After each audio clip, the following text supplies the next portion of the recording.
It's 3 in the morning. Your eyes snap open. No alarm, no noise, no reason. And it happens again the next night, almost to the minute. 3 a.m. never feels the same. First, the relief. You are not broken. Through every night, you surface out of sleep many times. You simply don't remember most of them. Brief waking is built into normal sleep. So the question was never why you wake. It's why at 3 a.m. you wake all the way up. Because sleep is not one flat block. Your deepest, heaviest sleep is front-loaded into the first few hours. As the night goes on, it gets lighter, with more dreaming.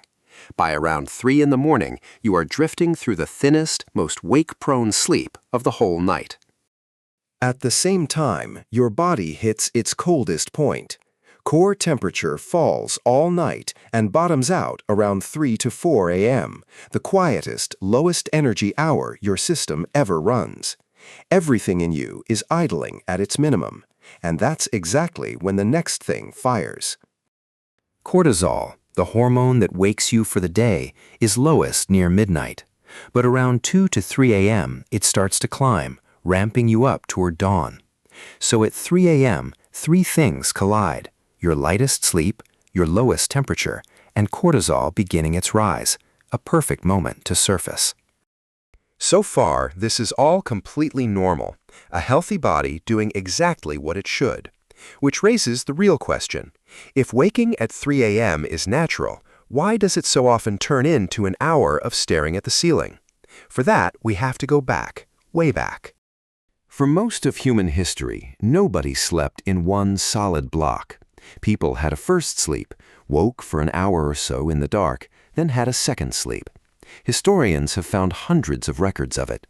That middle-of-the-night hour was ordinary, used to think, to pray, to talk, to make love, then back to sleep. Then came artificial light. We pushed bedtime later, crushed sleep into one rigid block, and quietly relabeled that ancient midnight waking a disorder. But your biology never got the memo. It still wakes you in the dark, right on the old schedule. You just no longer expect it. And that waking may once have been useful. Picture a group asleep on open ground.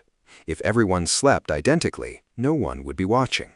Stagger the waking, and at any hour someone is up, to tend the fire, to listen. 3 a.m., dark and exposed, is the perfect time for a quiet check that all is well. But here's the cruel twist in the modern version. At 3 a.m., the calm, rational part of your brain, the prefrontal cortex, is still half asleep, while your fear center, the amygdala, is wide awake. So the threat check runs with no breaks. Small worries swell into catastrophes. The dreaded 3 a.m. thoughts are not in your head by accident. Your brain is wired for them at that hour. In the ancestral world, the check ended fast. Glance around, no lion, drift back to sleep. But today, the threat doesn't disappear when you open your eyes, because it isn't a lion. It's your inbox, your rent, a conversation you can't fix at 3 a.m. The alarm fires and finds nothing it can resolve. And if you're already stressed, it gets worse. Chronic stress keeps your cortisol elevated all day. So when the normal 3 a.m. rise arrives, it lands on an already loaded system, and instead of a gentle nudge, it trips the alarm. Heart rate up, adrenaline in. Now you're not drifting back. You are fully electrically awake. Then the trap closes. The longer you lie there frustrated, checking the clock, the more stress you make, which lifts cortisol, which keeps you awake. And a bad night raises tomorrow's stress, which ruins tomorrow's sleep. It is a loop that feeds itself night after night. Worst of all, your brain is learning. Lie awake and anxious in bed enough nights, and it quietly forms an association. Bed equals the place where I panic. The one spot built for sleep slowly turns into a trigger for being wide awake. Now even getting in feels like switching the alarm on. So here is the shift that changes everything. Waking at 3 a.m. is not the disorder. It is ancient, normal, and harmless. The thing wrecking your night is the stress response to the waking, the panic, the clock watching, the spiral. And unlike your body's clock, That part you can actually defuse. First, stop fighting and stop clock watching. Just knowing it's 3 a.m. again spikes the stress. If you're wide awake more than 15 or 20 minutes, get up. Keep the lights low, do something dull and calming, and go back only when you're sleepy. Whatever you do, don't let the bed become the place you lie awake. Then take the edge off the rise itself. Keep the room cool and dark. Cut alcohol at night. It triggers a rebound that wakes you in the small hours. Get bright light in the morning to anchor your clock. And handle daytime stress so your cortisol isn't already maxed out when the nightly rise comes.